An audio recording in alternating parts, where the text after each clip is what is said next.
네, 리얼하게 포인트만 트렌디하게 짚어드리는 동산이형 리포트의 박성일 팀장입니다. 시청자 여러분 반갑습니다. 오늘도 구독과 좋아요 꼭 눌러주시고 양질의 부동산 인사이트 얻어가시는 시간 되셨으면 좋겠습니다. 오늘 소개해드릴 영상은요, 바로 중국 정부와 관련된 내용입니다. 중국 정부가 용산 땅을 샀다고 하는데 과연 어떤 내용인지 한번 같이 만나보시죠. 중국 정부는 왜 용산 땅을 샀을까? 이게 6년 동안 3배가 올라서 1,000억 규모가 됐다고 합니다. 어떤 내용인지 같이 만나보시죠. 중국 정부가 서울역 인근에 있는 금싸라기 땅, 사실 서울역하고는 조금 멀리 떨어져 있고요. 여기가 이제 그 남산 올라가는 자락에 위치해 있습니다. 바로 이곳인데 제 뒤에서는 이제 지도로 한번 더 설명을 드릴게요.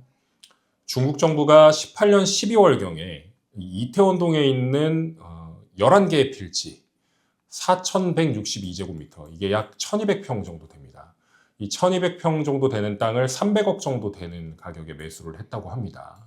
근데 지금은 300억 정도에 샀던 땅이 1,000억대 규모가 됐다라는 거죠.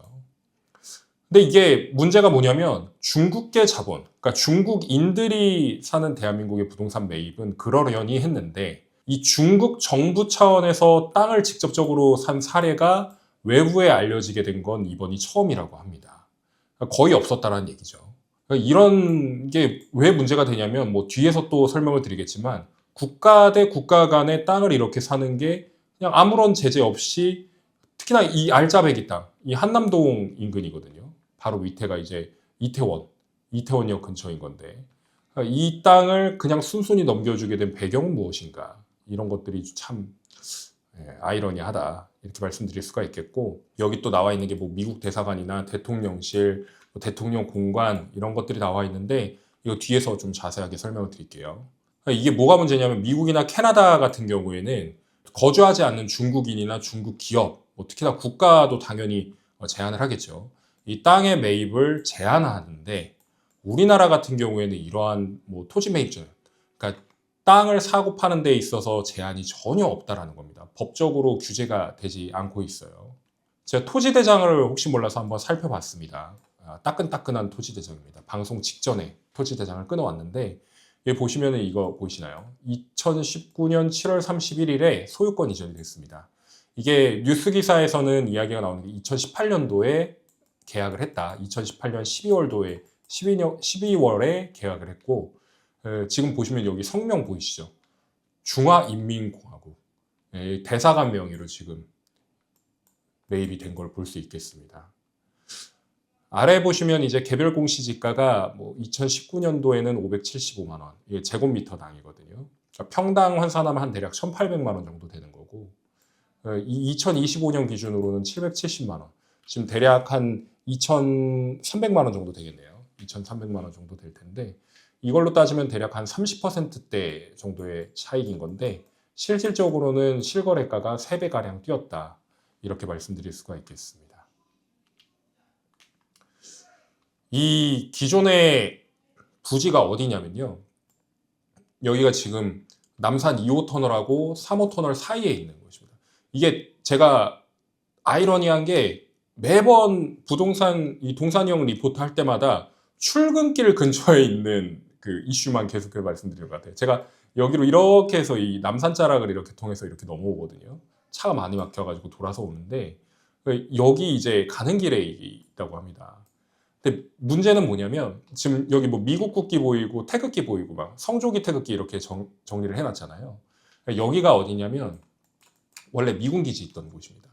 미군 기지 있던 곳인데 여기다가 이제 주한 미 대사관이 이쪽으로 이전할 예정이고요. 여기는 어딘가요? 여기 대통령실입니다. 지금 용산 대통령실이고 여기가 대통령 한남동 공관인 상황이거든요. 근데 지금 제가 이 바운더리를 2km로 잡아놨어요. 여기가 2km 기준인데 이 2km 반경 안에 이게 다 들어온다라는 얘기입니다. 그러니까 이게 문제가 심각한 거예요. 왜냐하면 지금 파란색하고 빨간색으로 나눠진 이유가, 우리가 옛날에 생각하면 6.25 전쟁, 6.25 전쟁 때 과연 누구랑 싸웠습니까? 뭐 북한이랑, 당연히 주적이 북한인데 이 주적하고 연계됐던 이 공산 국가가 바로 중국이에요. 지금 어떻게 보면 이제 적국은 아니지만, 뭐 전체적인 맥락으로 봤을 때 적국은 아니지만 적국을 도와줬었던 우방국으로서 어떻게 보면 경계해야 될 그런 국가거든요. 그러니까 지금 뭐 미중 간의 뭐 교역 문제라든가 관세 문제 때문에 한창 경제와 관련해서도 문제가 되고 있는데, 그러니까 이런 그 금싸라기 땅 가장 가까운 반경, 이거 같은 경우에 지금 1km, 1.1km 정도 되더라고요. 제가 체크해 보니까 1km 안에, 지금 직선 거리로 1km 안에 이렇게 위치해 있는 거고, 대통령실 같은 경우에도 대략 1.5km 정도 떨어져 있습니다. 직선 거리 기준으로. 이쪽 같은 경우에는 1.7km 정도 떨어져 있고요. 지금 반경 2km 안에 주요 기관, 그러니까 주요 건물들이 다 근처에 있다. 그러니까 이게 뭐 도청, 감청 이런 것뿐만 아니라 뭐 어떤 뭐 그럴 일은 없겠지만, 뭐 물론 그런 일이 있을 수도 있겠지만, 뭐 가능성을 뭐 열어두고 생각을 한다면 뭐 여러 가지 방법으로 뭐 괴롭힐 수 있는 그런 거리에 위치해 있다. 이렇게 말씀드릴 수가 있겠습니다. 그 위치만 봐도 수상한 거예요. 그러니까 이런 계획이 되어 있는 곳 한가운데에 땅을 매입했다는 것 자체가 좀 의심스럽고, 과연 중국 정부의 의도는 무엇인가에 대한 부분도, 뭐 부동산 투기를 하기 위해서 여기를 산 건 아니다라고 저는 생각을 하는데, 다른 분들도 그렇게 생각하실 거라 믿고요. 어찌됐건 간에 여러 명의 개인이 소유했던 땅을 그 중국 대사관 명의로 중국 정부가 300억을 주고 매입을 했다라는 것이고, 70년대부터 50년 가까이 그러니까 골프 연습장으로 사용을 했다. 여기 보시면은 좀 잘 보이실지 모르겠는데, 이게 지금 뭐 천막이나 이런 것들이 다 제거가 된 상황이겠죠. 여기서 이제 골프채로 골프공을 날려가지고 이런 식으로 이제 날려서 연습을 했던 그런 실외 골프 연습장인 거고, 이 골프 연습장이 매매하는 그 기간에 폐업을 맞춰서 했다고 합니다. 그러니까 골프 연습장으로 지금 사용되고 있는 건 아니고요. 그리고 옆에 보시면 이제 뭐 주택이 또 다른 게 있는데, 여기가 이제 6년 동안, 그러니까 2019년도에 매입한 이후로 계속해서 빈집으로 반취 중에 있다. 특히나 이제 11개 필지라고 아까 말씀드렸잖아요. 11개 필지 중에 2개는 우리나라 정부, 그러니까 대한민국 정부가 소유하다가 개인한테 팔았던 땅인데, 이 땅을 개인이 1년 반 만에 중국 정부한테 다시 되팔았다는 거죠. 이 소유권이 넘어간 게 확인이 되고 있습니다. 아까 말씀드렸던 것처럼 이 용산 미군기지내 캠프 코이너라는 곳입니다. 캠프 코이너 부지 안에 그 미 대사관을 이전할 예정인데, 여기가 이제 직선으로 1km밖에 걸리지 않고 대통령실, 대통령 공간, 그러니까 대통령이 업무 보는 곳과 그리고 쉬는 곳까지 직선 거리로 1.5km 정도에 위치해 있다. 특히나 가장 핵심적인 요소가 이 지하에, 그러니까 이 땅 아래를 말씀드리는 거예요. 이 땅 아래에 GTX A 노선이 지나갑니다. 그러니까 공사를 지금 하고 있는데, 이 공사 때문에 국토교통부에서 구분 지상권을 설정을 했다고 하죠. 그러니까 지하를 사용하기 위한 그 지하 권리, 그런 것들을 얻기 위해서 중국 정부에다가 우리나라가 또 3,100만 원 가량을 보상을 했다고 합니다. 땅 주인이니까요. 땅 주인한테 또 보상금을 줘야 되는 거거든요. 참 그렇습니다. 그래서 아까 말씀드렸던 그 GTX가 A 같은 경우에는 삼성역에서 이렇게 올라오거든요. 뭐 이쪽에서 이제 잘 안 보이는 곳으로부터 뭐 이쪽에서 뭐 이런 식으로, 지금 이제 이쪽이죠, 이쪽. 이렇게 해서 이런 식으로 올라오는데, 그 땅이 여기 있습니다. 여기 2호 터널하고 3호 터널 이렇게 가는데 이 사이에 있거든요. 근데 이 노선이 GTX A 노선이 이런 식으로 서울역으로 올라갑니다. 그러니까 여기를 지나가게 돼버리니까 어쩔 수 없이 돈을 줄 수밖에 없었다, 이런 상황이라고 볼 수 있겠네요. 뭐 정부에서는 뭐 그냥 중국 대사관 명의로 산 거고, 대사관에서 공무용지로서 쓸 곳이다, 이렇게 이야기를 했다고 합니다. 그리고 코로나 시기에 겹쳐가지고 이걸 어떻게 활용할지 계획은 잡아놨다가 이 사용이 그냥 단순하게 늦어지고 있는 것뿐이다. 그냥 방치하고 있지만 실제로 사용할 곳이기 때문에 지금 그냥 이제 준비 중에 있다. 그냥 그런 답변, 원론적인 답변만 이야기를 한 것 같아요. 특히나 이제 내부 보고 사항이라고 기밀 사항이라 이렇게 얘기를 하면서 숨기고 있죠. 이 중국 대사관이 어디에 있냐면 명동역 근처, 바로 명동의 중심에 위치해 있습니다. 명동 중심에, 명동역으로부터 이렇게 불과 뭐 5분도 걸리지 않는 그런 거리에 위치해 있고, 특히나 이 금싸라기 땅, 이 시가로 치면 우리나라에서 지금 가장 비싼 땅이 명동 일대거든요. 이 명동 일대에 가장 비싼 땅에 대사관이 있다. 이렇게 말씀드릴 수가 있겠습니다. 잘 모르셨던 분들도 계실 거예요. 중국 대사관이 과연 어디 있었는가.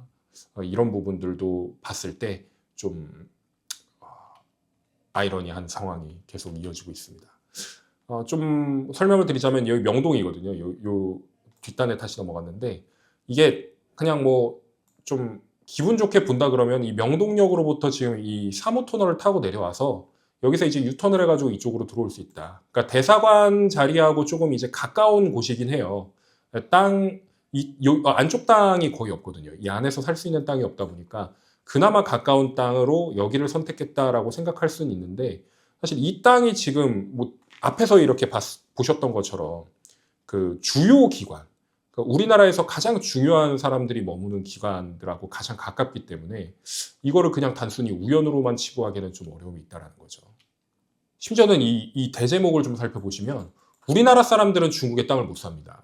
땅을 못 사고 뭐 건물이나 이런 것들을 사용권 같은 거는 권리를 이제 행사를 할 수 있는 걸로 알고 있는 땅 자체는 토지 자체는 살 수가 없어요. 중국 그 국가의 소유이기 때문에. 근데 중국은 우리나라 땅도 살 수 있고 건물도 살 수 있습니다. 근데 이게 저는 이제 이 기사를 접하기 전까지는 중국인들, 중국 기업들 이 정도까지만 땅을 살 수 있었다라고 생각을 했는데 지금은 뭐 중국 그냥 정부에서 땅을 샀다라는 것 자체가 문제가 된다라는 거죠. 특히나 이 한국 땅을 사들이는 중국인은 해마다 급증을 하고 있는데 현재는 지금 여의도의 7개 면적, 여의도의 7배 면적을 쓸어 담고 있다. 이렇게 신문 기사가 계속해서 나오고 있습니다. 참 이게 지금 알고 계신 분들은 이게 어떤 상황인지 다 인지를 하고 계세요. 그러니까 중국인들이 이렇게 땅을 계속해서 소유하게 되면 우리나라 같은 경우에는 지금 우리나라 땅 자체가 그렇게 넓지 않습니다. 그리고 활용할 수 있는 땅이 산을 제외하고는 그러니까 강, 산, 뭐 물 근처 이런 것들을 제외하고는 실질적으로 쓸 수 있는 땅이 그렇게 많지 않은데 이 중국인들이 야금야금 우리나라 땅을 계속해서 가져가고 있다는 거예요. 법원에서 등기정보광장이라는 게 있습니다. 이런 코너가 있는데 여기서 외국인 부동산 매수, 어떤 국가, 어떤 국적의 사람이 많이 매수했는가를 살펴보실 수가 있는데 중국인의 비중이 벌써 65% 정도 수준이 됐다고 합니다. 이 그림이 잘 안 보이실 텐데 원래는 가장 많은 비중이 미국인이었어요. 미국인이었고 그 다음이 이제 뭐 캐나다인이었는데 이 캐나다인과 미국인을 합쳐도 지금은 이제 중국인들이 가장 많은 비중을 차지하고 있다. 이게 핵심이 될 수 있겠습니다. 저는 이게 사회적인 문제로 대두돼야 되는데 이게 계속해서 왜 숨겨지는가에 대한 부분이 좀 걱정이 됩니다. 단순히 이제 그 부동산 투자로서의 접근이었을까요? 저는 이 의도가 굉장히 수상하다고 여겨집니다. 특히나 역사적으로는 지금 우리나라가 이제 일제강점기를 겪고 나서 이 일본을 굉장히 싫어하시는데 사실 일본보다 더 영악하고 잔인한 국가가 중국이었습니다. 특히나 수천 년 동안 우리의 적이었기 때문에 중국을 굉장히 경계해야 되는 대상 중에 하나로 꼽아야 하거든요. 근데 상대적으로 지금 중국인들을 뭐 그냥 이제 우리의 뭐 동포 이렇게 생각하시는 분들이 꽤 많아가지고 이런 부분들이 좀 조심스럽습니다. 특히나 지금 중국 같은 경우에는 공산주의 국가입니다. 개인의 인권이라든지 자유를 억압하는 공산주의인데 특히나 이 중국 자본 같은 경우에도 뭐 민간 자본보다는 공공의 자본을 더 중요시하는 그런 국가거든요. 이런 부분들을 좀 경계할 필요가 있습니다. 특히나 지금 중국 같은 경우에는 우리나라 안보와도 연관이 되어 있는 게 미군 기지라든가 우리나라 국내 이제 비행장, 그 공군 기지 이런 것들을 이제 그 좀 잠입을 해가지고 좀 가까운 쪽에서 전투기도 찍고 뭐 비행장도 찍고 이러다가 걸린 중국인들이 꽤 많습니다. 여기다가 이제 덧대서 이제 기업의 뭐 정보 탈취라든지 아니면은 뭐 국가의 뭐 기밀이라든지 이런 걸 탈취하려는 시도가 계속해서 눈에 띄고 있어서 이런 부분들이 계속해서 문제가 되고 있는 상황에 이런 이슈까지 터져 나오게 되다 보니까 좀 더 이런 것들을 좀 우리가 생각을 해볼 필요가 있다. 이렇게 말씀드릴 수가 있겠네요. 제가 이 리포트를 준비하면서 가장 걱정이 됐던 게 바로 이 문제입니다. 나중에는 한국인, 우리나라 사람한테 월세, 전세 내고 들어가는 그런 게 아니라 나중엔 중국인에게 월세를 내고 땅도 이제 판매를 하게 되고 그러니까 우리나라 땅인데 명의는 우리나라 사람이 아닌 이런 상황이 계속 될까봐 좀 두렵다는 생각이 들었습니다. 여러분들께서도 이런 거를 좀 생각을 해보시고 과연 이 문제 어떻게 해결이 되어야 되는가, 과연 이런 상황이 생기지 않게끔 어떻게 우리가 준비를 해야 되는가, 이런 것들을 좀 고민해 보실 필요가 있겠다라는 생각에서 준비를 했습니다. 리얼하게 포인트만 트렌디하게 짚어드리는 동산이용 리포트, 오늘은 중국 정부가 왜 용산 땅을 샀는가에 대해서 이야기를 해봤습니다. 2018년도에 계약을 해서 2019년도에 실질적으로 잔금을 치르고 구매를 했던 300억 땅이 1000억 가까이 자산 가치가 인정이 된다고 합니다. 굉장히 투자를 잘했어요. 6년간 4배가 올라서 거의 700억 가까운 이익을 냈으니까. 한편으로는 부럽긴 하지만 또 다른 이야기로는 국가 기밀 탈취, 그리고 또 다른 이제 문제가 발생할 수 있는, 기인할 수 있는 그런 땅이다 보니까 좀 굉장히 조심스럽게 접근을 하게 됐습니다. 이런 이슈, 그리고 또 다른 이슈가 생길 때마다 매번 업데이트를 해가지고 여러분들께 찾아뵐 테니까요. 구독과 좋아요 꼭 눌러주시고 앞으로도 양질의 부동산 정보로 찾아뵐 수 있도록 노력 많이 하겠습니다. 오늘 동산이용 리포트는 여기서 마칩니다. 시청자 여러분 감사합니다.